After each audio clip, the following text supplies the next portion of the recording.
নমস্কার বন্ধুরা, সুস্মিতার রান্নাঘর স্লাইস অফ লাইফে আরও একবার আপনাদের সকলকে স্বাগত জানাই।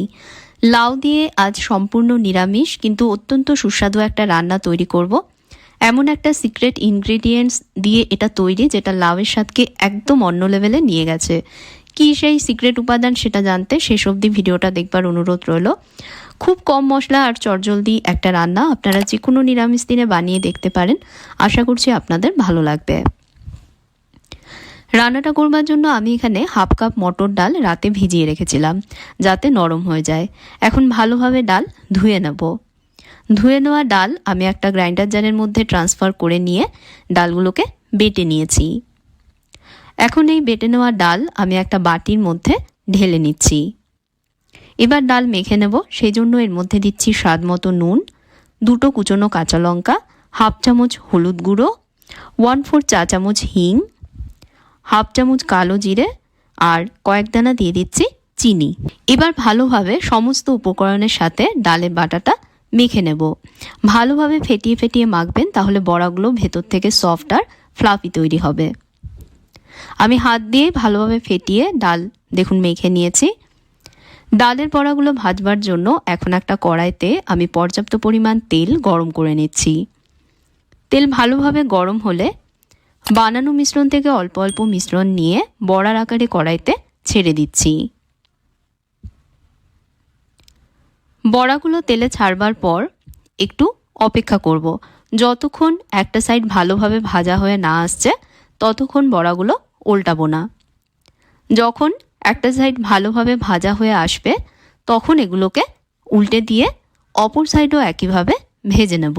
কাঁচা অবস্থায় বড়াগুলো উল্টাবেন না বন্ধুরা। একটা সাইড ভালোভাবে ভাজা হয়ে গেলে তারপর বড়াগুলোকে উল্টে দিয়ে অপর সাইডটাও ভেজে নেবেন। ডালের বড়াগুলো আমার ভাজা হয়ে গেছে আর বড়াগুলো ভাজতে গিয়ে দেখুন পুরো তেলটাই কিন্তু টেনে নিয়েছে। ভাজা বড়াগুলো কড়াই থেকে এখন আমি তুলে রাখছি। কড়াইতে দিয়ে দিচ্ছি আরও 2 চামচ তেল। তেলের মধ্যে একটা শুকনো লঙ্কা দিয়ে লঙ্কাটাকে একটু ভেজে নিচ্ছি। একটা তেজপাতা 2 টুকরোয় চিড়ে এর মধ্যে দিয়ে দিলাম। শুকনো লঙ্কা আর তেজপাতাটা ভাজা হয়ে আসলেই দিয়ে দিচ্ছি এর মধ্যে হাফ চামচ কালো জিরে। আরও কয়েক সেকেন্ড ফোড়নটা একটু ভেজে নিচ্ছি।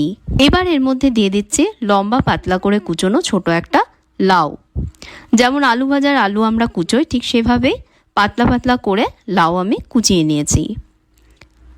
এর মধ্যে হাফ চামচ নুন দিয়ে এবার লাউ ভেজে নেব। লাউয়ের সাথে নুন মিশিয়ে নিয়ে কড়াইটা লো মিডিয়াম আঁচে 2 মিনিটের জন্য ঢাকা দিয়ে রাখবো। এতে লাউ থেকে জল ছাড়বে আর তাতে করে লাউ দেখবেন তাড়াতাড়ি মজে যাবে। 2 মিনিট পর আমি ঢাকা সরাচ্ছি। জল ছেড়ে লাউ দেখুন মজে গেছে। এবার এর মধ্যে দিয়ে দেবো কিছু গুঁড়ো মশলা। দিয়ে দিচ্ছি এর মধ্যে হাফ চামচ হলুদ গুঁড়ো, 1/4 চা চামচ লঙ্কা গুঁড়ো, 1 চামচ দিচ্ছি জিরে গুঁড়ো।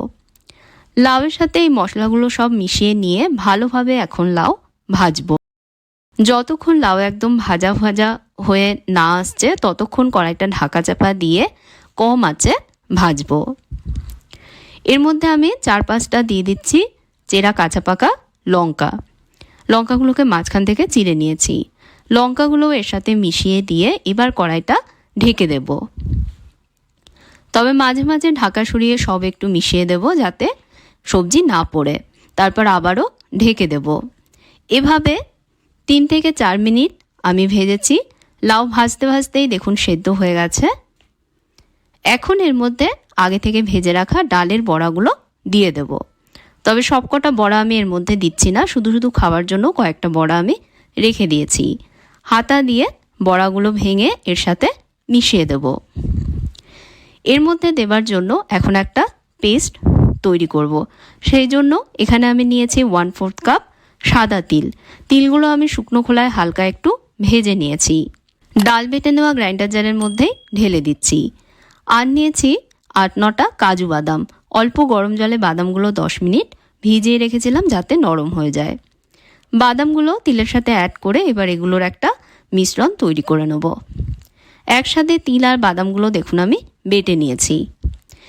এবার বেটে নেওয়া তিল আর বাদামের মিশ্রণটা কড়াইয়ের মধ্যে দিয়ে দিচ্ছি। আর এটাই সেই সিক্রেট উপাদান যেটার কথা আমি ভিডিও শুরুতেই বলেছিলাম। বন্ধুরা একবার তিল বাটা দিয়ে এভাবে লাউ রান্না করে দেখবেন, আঙুল চেটে খাবার মতন হয় এর টেস্ট। জার ধুয়ে এর মধ্যে আমি অল্প জল দিয়ে দিলাম আর হাফ চামচ মতন দিলাম চিনি। নুন চিনি এগুলো অবশ্যই আপনারা নিজেদের স্বাদ মতন দেবেন। আর এই রান্নাতে একটু চিনি না দিলে ভালো লাগবে না, লাউয়ের পানসে ভাবটা কাটাতে অবশ্যই কিন্তু এর মধ্যে একটু চিনি দিতে লাগবে। এবার সব ভালোভাবে একসাথে মিশিয়ে নিয়ে আবারও কড়াইটা ঢাকা দিয়ে দেব। একদম কম আঁচে এভাবে 2 মিনিট ঢাকা দিয়ে রাখবো। 2 মিনিট পর ঢাকা সরিয়ে একটা পাত্রে এটা তুলে নেব। এই ছিল ডালের বড়া আর তিল কাজু বাটা দিয়ে সহজ সুস্বাদু লাউয়ের নিরামিষ রেসিপি। আপনারা এই রান্নাটা বাড়িতে ট্রাই করলে অবশ্যই জানাবেন আপনাদের কেমন লাগলো। ভালো লাগলে ভিডিওতে লাইক দেবেন, শেয়ার করবেন ভিডিওটা, আর চ্যানেলে সাবস্ক্রাইব করতে ভুলবেন না। সাথে ফেসবুক পেজেও আমায় ফলো করবেন। তাহলে আজকের মতন বিদায় নিচ্ছি বন্ধুরা। আপনারা ভালো থাকবেন, ভালো রাখবেন। ধন্যবাদ।